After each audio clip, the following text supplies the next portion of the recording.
everybody, and welcome to Brain Balance Live. I am Jen. I am a fellow Brain Balance mom. So hello to all of our beautiful parents out there. This is Heather. And if you have not seen our show before, Heather is a wealth of knowledge. And each week we come together to kind of break down different struggles we might have in our households, and she gives us tools to help us navigate those struggles. And this week's topic is definitely poignant for me. Heather knows this. We're talking about power struggles today. So Heather, tell us how we're going to start this conversation. This was one of the hardest shows to narrow down. It's like, okay, we're going to talk for about 30 minutes because it needs to be a 3-day seminar. Right. But we've done shows on defiance, we've done shows on all different types of neurodevelopmental struggles, relationships, etc. And so I'm just trying to talk about some of these patterns of interactions that happen and things we can help our child with, as well as sort of some self-checks that can help us make sure we're handling things in the most advantageous manner. So I'm going to start off on the first slide with a quote you've seen before. I am a huge fan of Dr. Ross Greene. He is from Harvard. He has many books. The Explosive Child, Lost at School. He has so many books. But this quote's from him. Challenging kids are lacking the skills of flexibility, adaptability, frustration tolerance, and problem solving, skills most of us take for granted. Understanding why your child is challenging is the first step. It doesn't matter if they're kicking, hitting, screaming, running, destroying property. The why behind the behavior is a lagging skill. And then we need to look at the circumstances, and that kind of tells us some of the what and where we can kind of plan ahead of time. And I'm not going to go through this whole list because we've gone through these before, and this isn't even all inclusive, but these are just some of the struggles as a result of neurodevelopment, whether it's autism, sensory processing, ADHD, learning differences, et cetera, anxiety. If you're, for example, if your child is impulsive, they don't hit the brake pedal to pause and think before they speak and act. If their emotions are taking over, that means their emotional brain's in charge, and they're going to be less attentive, more impulsive. They may not understand what you're asking them to do unless you speak it very explicitly. They may miss, nonverbal cues that let you know that, okay, the person said one thing, but there was a different emotion behind it. Let me put myself into their shoes. Point of view. Maybe they have difficulty with transitions. Maybe school is hard, and instead of letting you know they're struggling, they put up a fight, act like they don't care, and refuse to do it. There's a reason they're refusing to do it. I mean, we can go on and on. We've talked about big picture and flexibility on all these different shows, but it is just so important. I think when we keep this in mind, on the next page, there are 3 mantras here that can help us probably have a little more patience. My child or teen is not giving me a hard time. He is having a hard time. Misbehavior is an unmet need.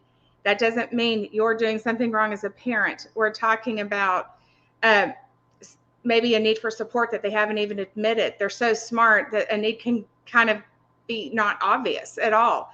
And behavior is communication. I don't have the toolkit to handle this expectation that's being placed upon me, so my behavior is how I'm communicating that. So I think as we go through the rest of these slides, you're going to notice the 5 C's interwoven. We have to have self-control, compassion, and empathy. We're going to collaborate. It's really easy to forget sometimes that we are on the same team with our child. I mean, we know that if we're just sitting here in a calm moment. But in those, there are moments when it's like, he is just out to get me. He's doing this on purpose. She is driving me crazy. How many times I have to say this? But if they could do the right thing, they probably would. It's not fun not to. And by the way, everything I'm saying today has caveats. That doesn't mean that 100% of the time when kids are having challenging behavior, that it is one of these things. Sometimes they might just decide to do it. We're talking specifically about kids with neurodevelopmental struggles, although a lot of what I'm going to talk about applies whether or not those exist. But so that's why we're going to collaborate. We have to have consistency. We need to be a stable force. We need to have consistent time with them. We need to have consistent expectations, except when we need to adjust them when it's called for. if we say we're going to do something, we need to do it. And celebration. How many times have you heard me talk about looking for progress, not perfection? If we wait until a child arrives, you are 100% patient all the time. Kudos. They feel like they're digging out of a hole they can never get out of. Yeah. But if we notice that that meltdown is happening less frequently, or it's not lasting as long, or it was less severe, or even if they did something wrong, but then they did something right, we can still praise that part and still give instruction on the other.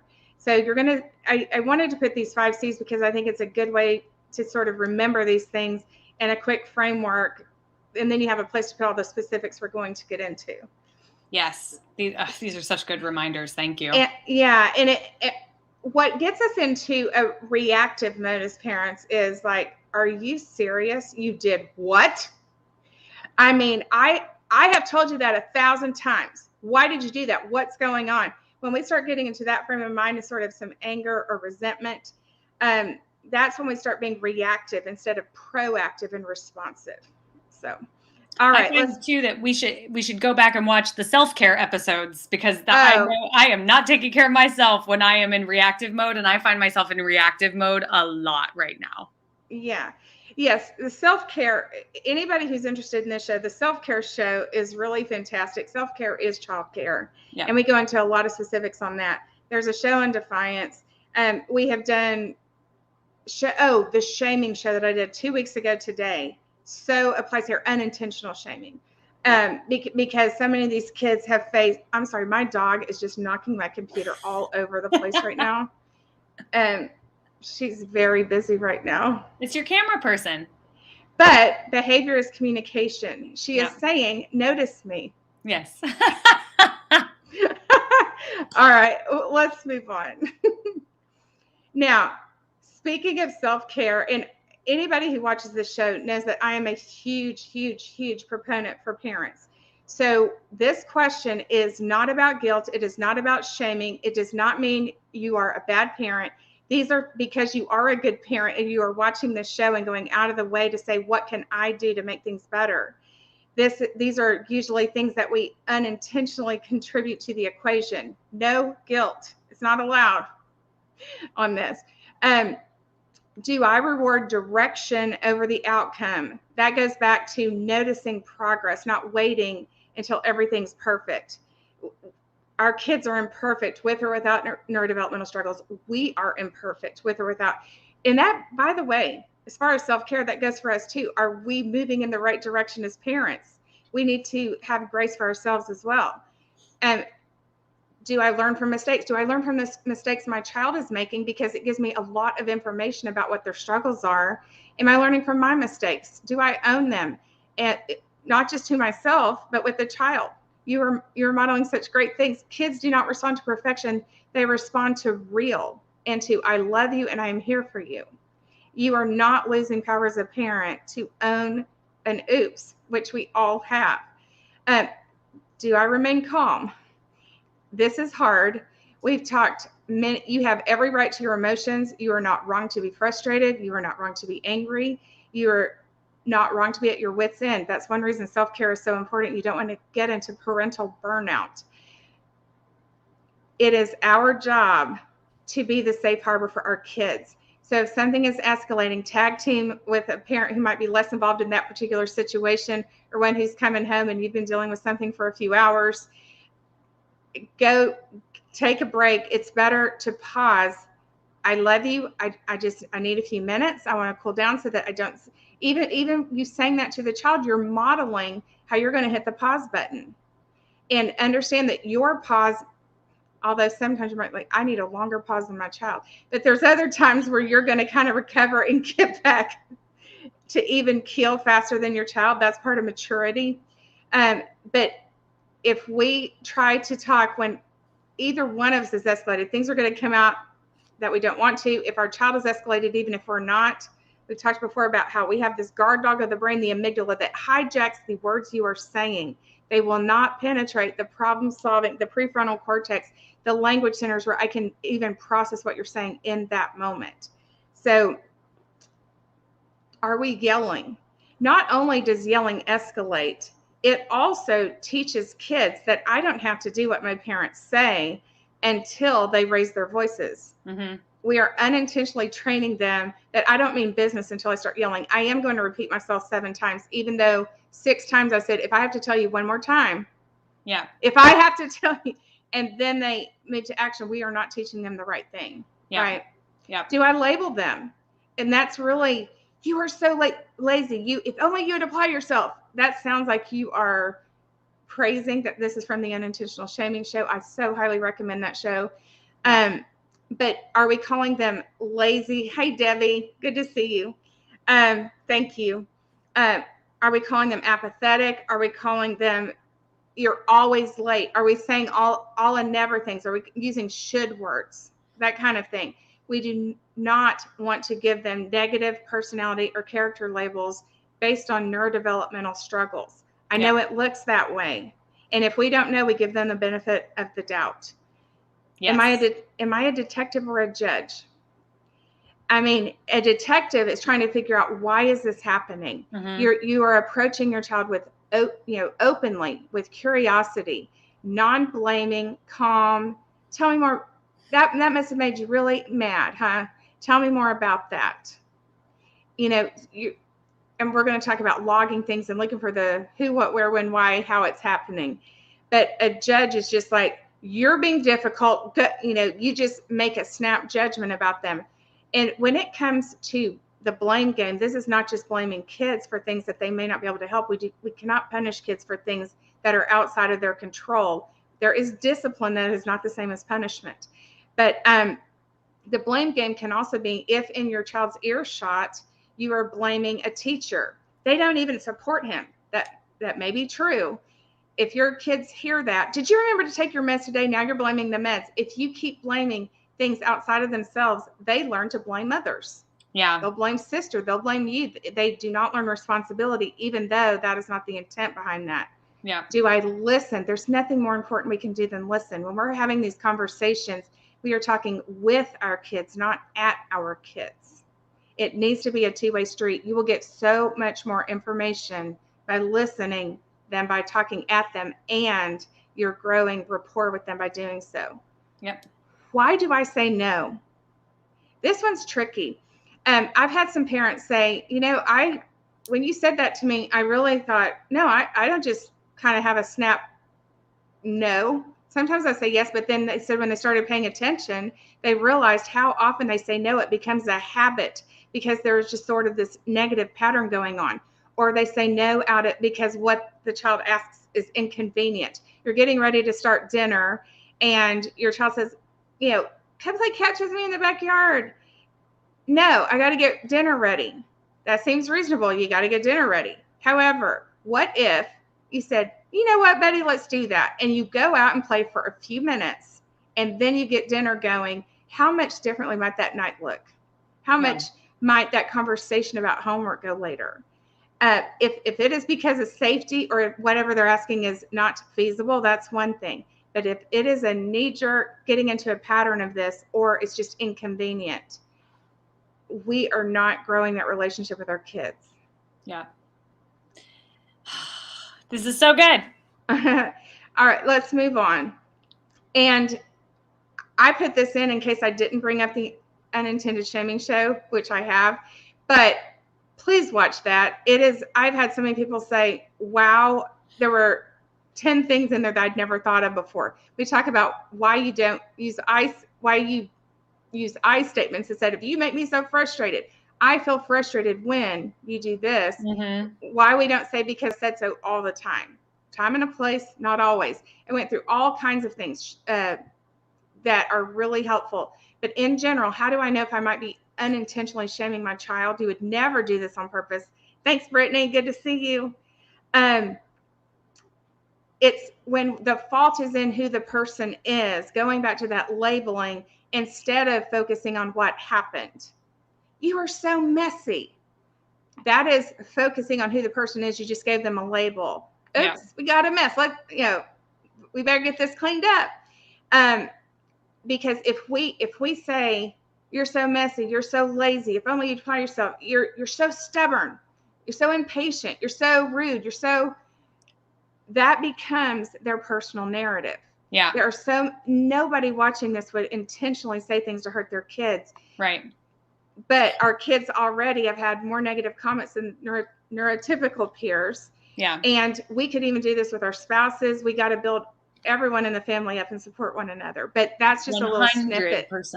And it doesn't mean that you can't set boundaries too, because, especially, so my 13-year-old is neurotypical and she doesn't have like ADHD or the struggles that we talk about on here. But she's very messy. That's something that she's very out of sight, out of mind. So she leaves her things everywhere. She takes out her hair stuff. It's on the table. She does it. She just kind of, and when she's not looking at it, it just disappears. Like she doesn't even remember that she did that. It's really easy to be like, you don't care. You just throw your stuff everywhere. You don't. And I had to really be like, okay, it's not that she doesn't care. She's busy. She's active. She's doing a lot of schoolwork. And I had to start saying, okay, here's the deal. If it's not in the hamper, I'm not going to clean it. So like when it's put away in the hamper, if it's a dirty clothes, I'm going to clean it. But then the struggle is you have to leave it. If it's on the floor, you have to leave it.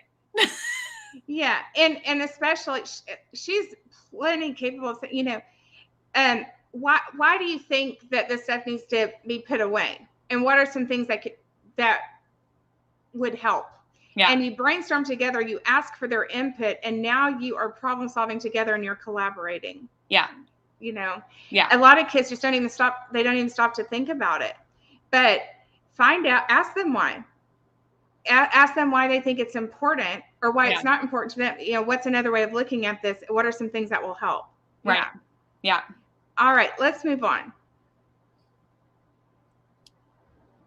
And so it is parents who are the most successful at managing behavior.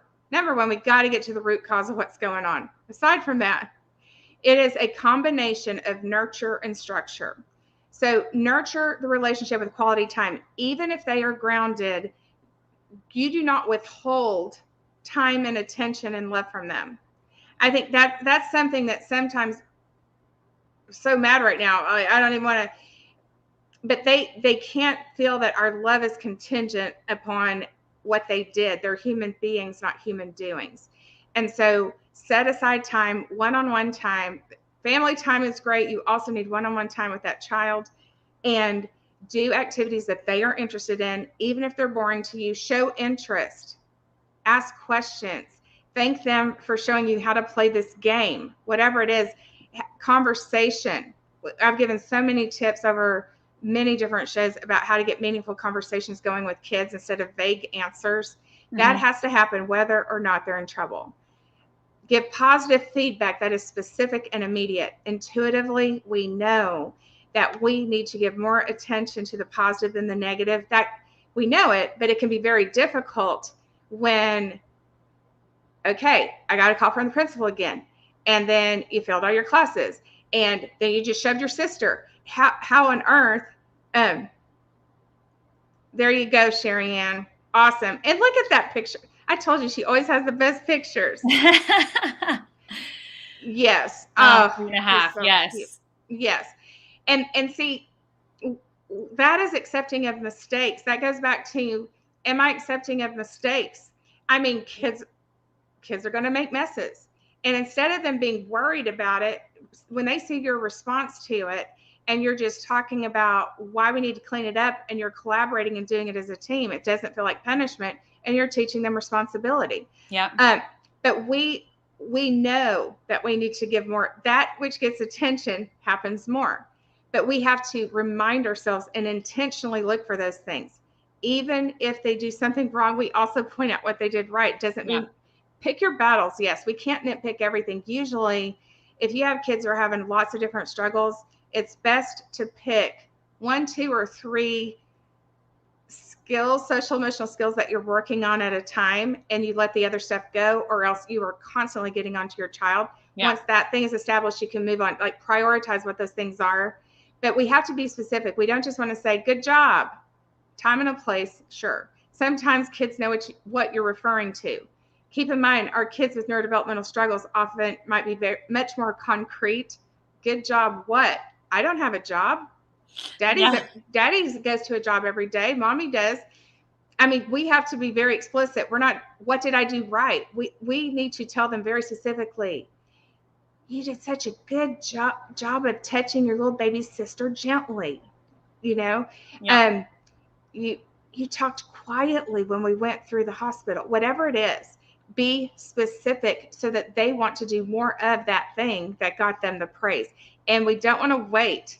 I mean, 5 minutes is like, what are you talking about? We want to do it right then. Make sure they can hear what we're saying. Proximity. Observe patterns to learn causes and so that you can anticipate. So I so highly recommend not just observing, but writing it down. There is a logic, there is a pattern to what is setting your kids off, even though it often appears that there's not. There is a pattern. By the way, I mentioned the explosive child. The page may have changed because now it's come out with a 6th edition. In the last edition, it was on page 42. There's a questionnaire that parents fill out, and it helps you find the patterns. Yep, I have that same struggle, Brittany. Yes, that is one of the most common struggles we see, and it does not take away anybody's pain who's dealing with that. It doesn't make anybody's better. But and Brittany, if you haven't watched the Defiant show, I think you would love that one. And if you want a link, I can put it up for you later. But when is it happening? Is it certain times of day? Is it based on what they eat? Is it around certain people? Is it when are they sensory seeking? Are they looking for attention? Did something unexpected happen? Is it homework time? There are so many. Look at the preceding events, what they're doing in the moment, what happened before it, during, after. What does the behavior look like? How long? Log these things. Patterns will emerge. Yeah. Then you can start anticipating when there might be explosive moments and plan ahead. Yeah. So, for example, if you notice that it is when my child is playing with someone his age or older, they didn't have this issue with younger kids. Okay, well, we're going over to my friend's house and they have a son his age and 1 2 years older. So we need to plan in advance. I'm going to talk to my friend, talk about the things I have figured out that set him off. Here are strategies we're using. Role play ahead of time. So-and-so might ask to borrow your new bouncy ball. How do you think you might feel when that happens?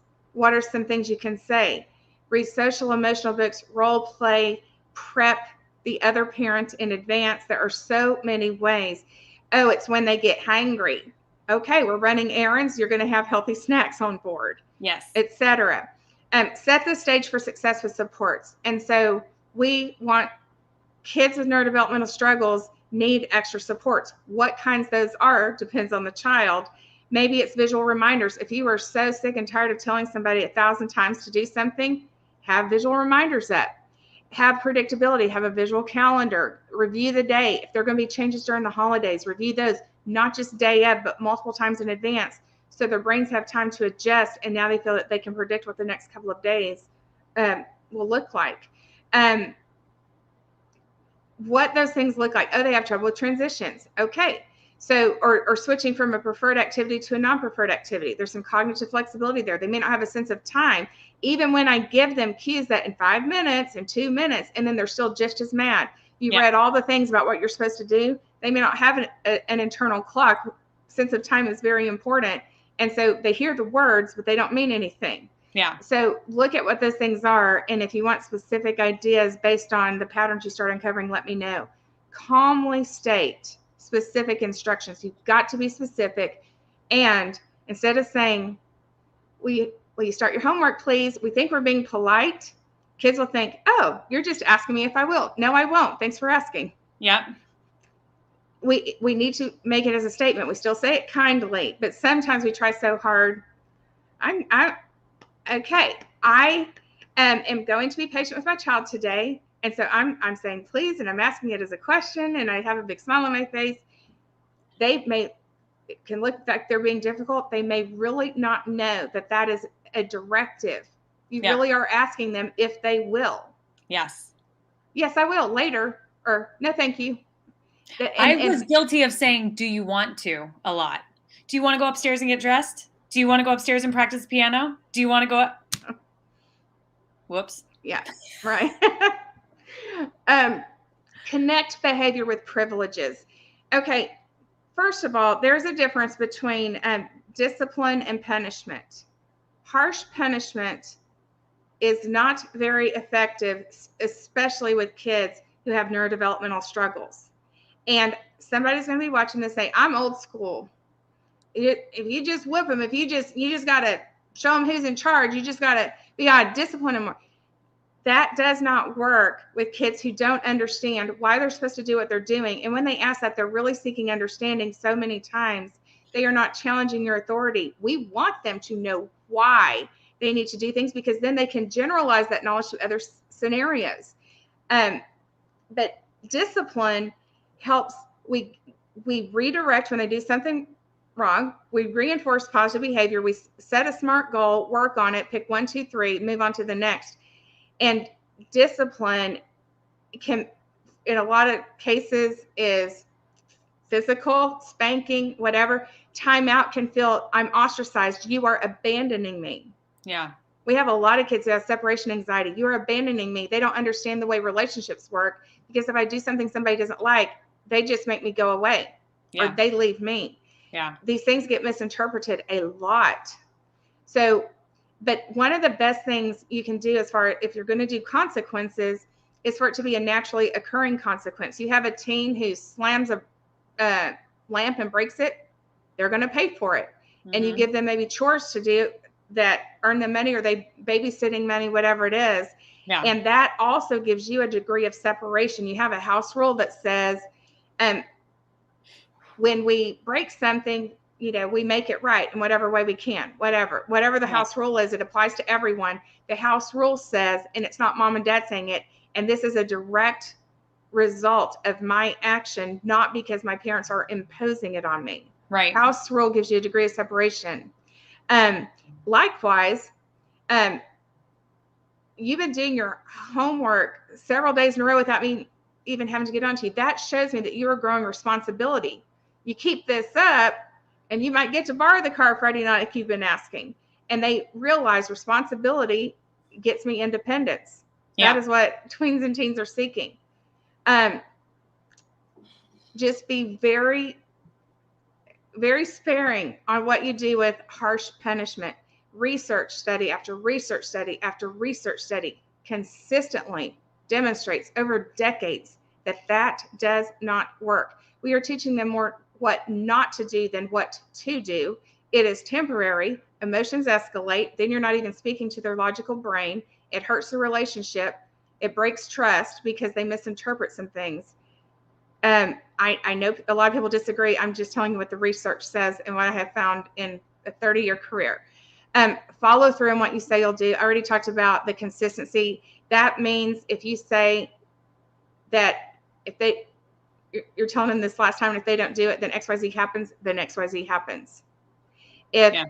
Also, if you say you're going to go pick up that shirt for that event they have tomorrow, you do it. I mean, it's not just it's on anything.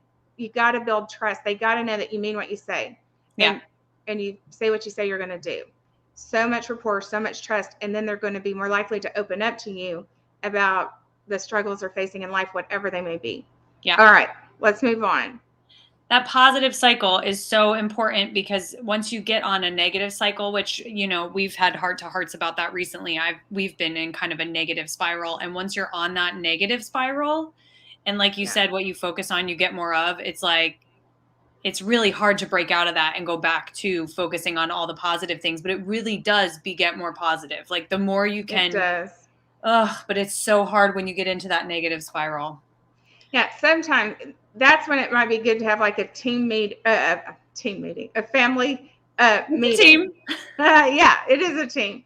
And you're saying, and you talk about that, and you're like, and that's where you might own if a parent feels like, you know what, I've been a little too negative, own it. Yeah. We're going to hit the reset button. Yeah. It doesn't mean that the lessons you've been trying to teach are gone. But there's a time you got to hit the reset, or else kids give up. I can't do anything right, so why even try? Yeah, 100%. So, yeah. And then choices versus threats.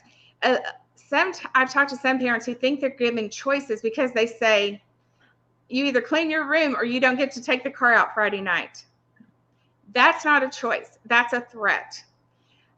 When one of the choices is a punishment, that is perceived by the kids as a threat. It puts them into that fight or flight mode where the amygdala takes over, and once that emotional brain is going, kids will either withdraw.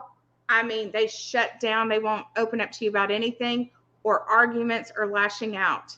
Choices are opportunities for kids to learn to solve problems, to truly make decisions. You need to clean your room. You can either do it now or after dinner. That's a choice. So I want to make that clear, because when one of the choices is a punishment, that is not an opportunity for them to truly grow problem solving. Is it still fair to say that they won't earn, certain privileges if they don't get their work done? It is very important for kids to know in advance consequences of things that you can predict. We can't predict everything our kids are going to do. Yeah. But in terms of you want to do that in calm moments. Yeah. Where kids understand, you do this, this happens, you don't do that, where they understand those things, but not in the heat of the moment, because then it's a threat, and right. not thinking that is giving kids choices. There are so many things we can give kids choices about: when they do something, where they do it. Sometimes there have been some big knockdown, drag out fights about, you get home, you start your homework right away, and just big fits. Kids need a break. They need a snack. And if you're having these conversations, you start talk through that. Tell me how you're feeling. What's going on? What would make it better? I just need some time to chill for a little bit. Okay. And then you adjust the calendar. We don't know everything. We do have to listen to our kids on a level that's appropriate. Yeah. Yeah. Yeah. Okay. Let's move on.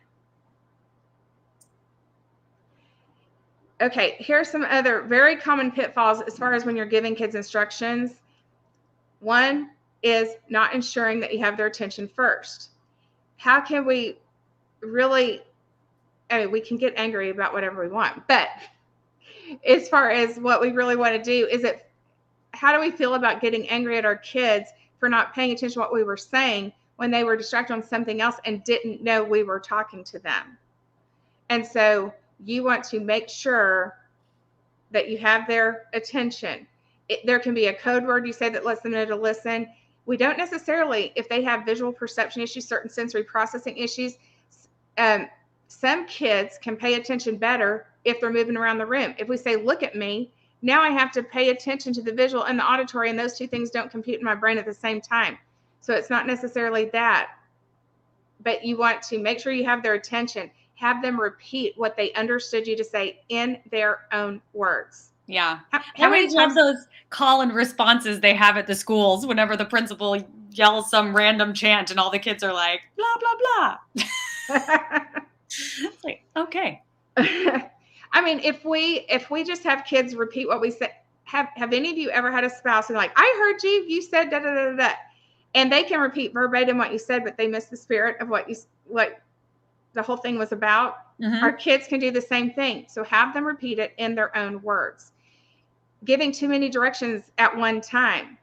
Maybe your kids, maybe there are memory issues. Maybe they're going to get distracted if you give them 4 directions. They're going to get one and then shiny object and they're distracted, right? Maybe they have issues with spatial concepts and there are too many directional words in there. So often it's better to do one at a time. We need to grow it to where they can do more than one. But if that is not where their brain is yet, we've got to pare it back. We got to break down big tasks into smaller parts. How many times do I have to tell you? Okay, now my emotional brain's going and nothing else matters. Fight ensues. That is reactive. You're doing this on purpose. You're doing this to be different. We cannot, even if we think those things, don't say those. You have a right to be frustrated. Get into a calm place before you give the instructions.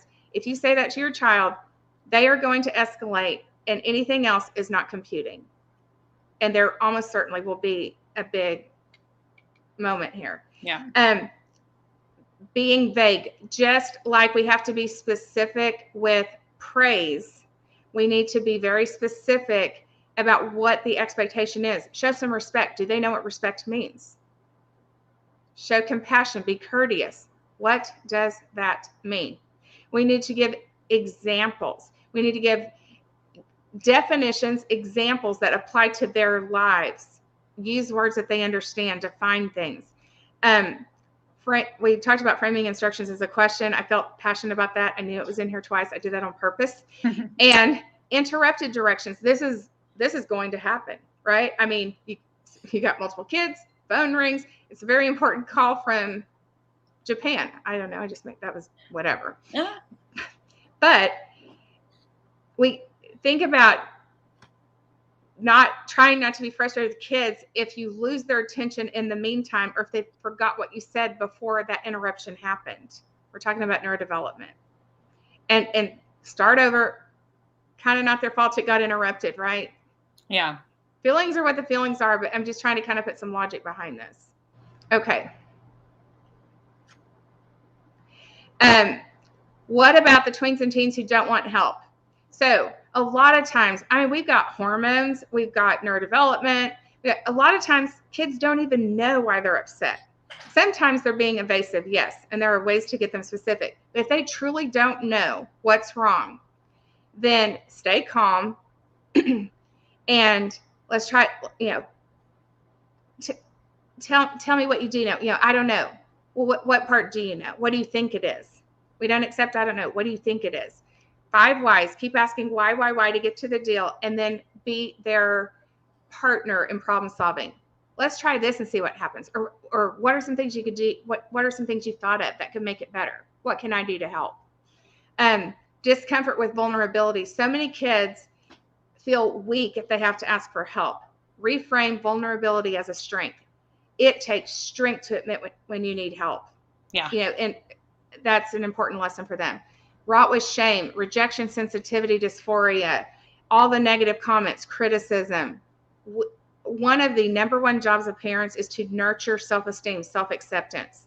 That cannot be overstated. Self-esteem show, highly recommend that one. And keep in mind, there are times, really try to help kids understand the difference between you giving intentionally, very explicitly, when you are giving correction about something they did versus who they are. And one of the big ways to do that is by focusing on what happened and not them as a person, not labeling.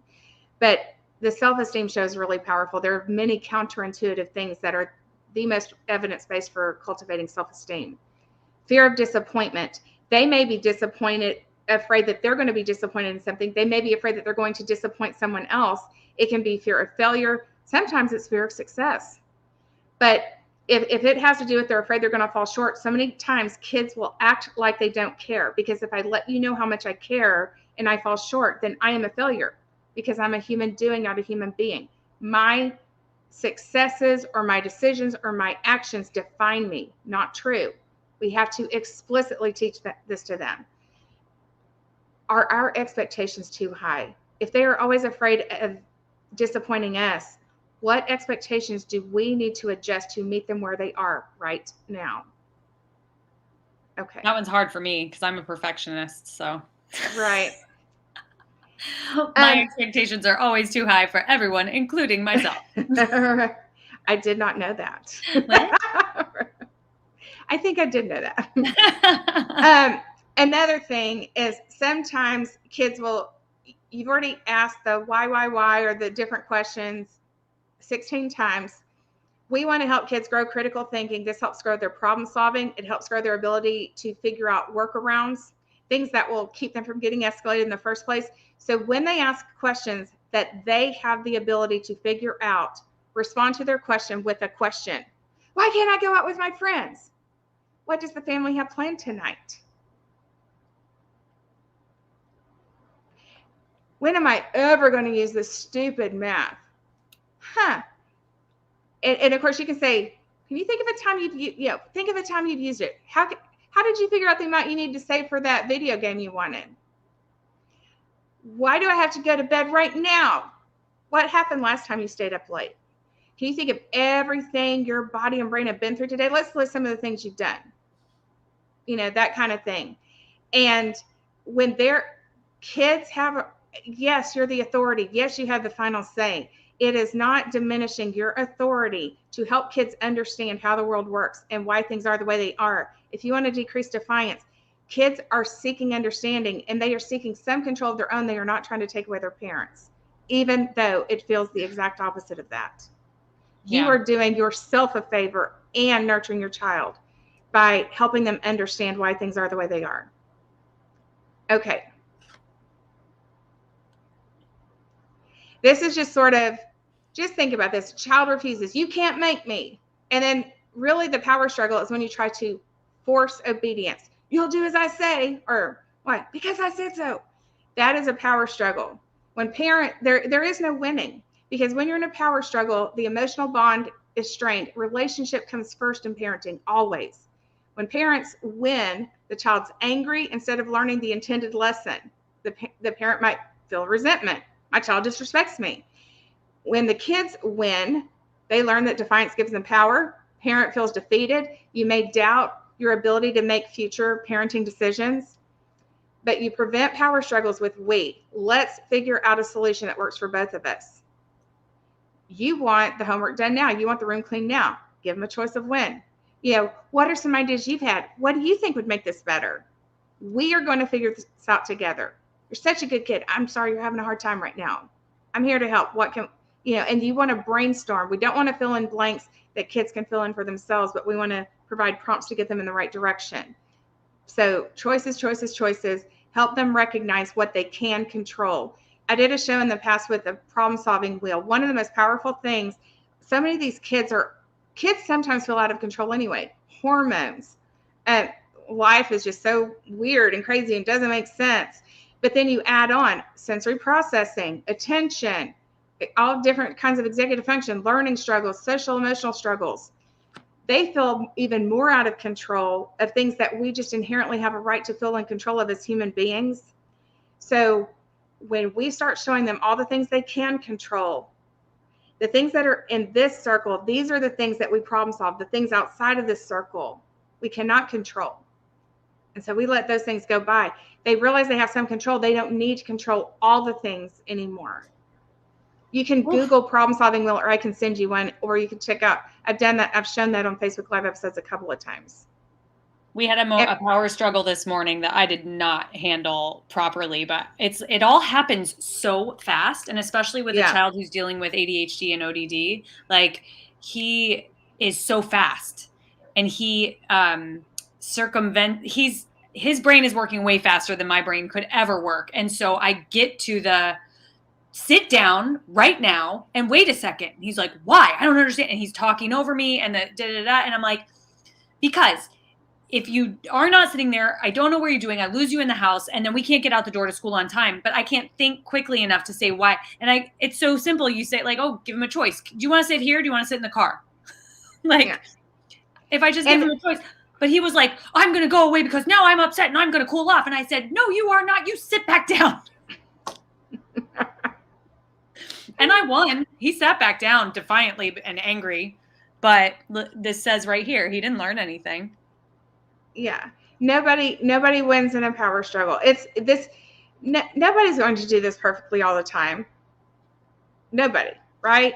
But the more you do this, the more this becomes the go-to instead of you having to remember the way to handle it. You know what I mean? I think I'm not very good at explaining myself sometimes either.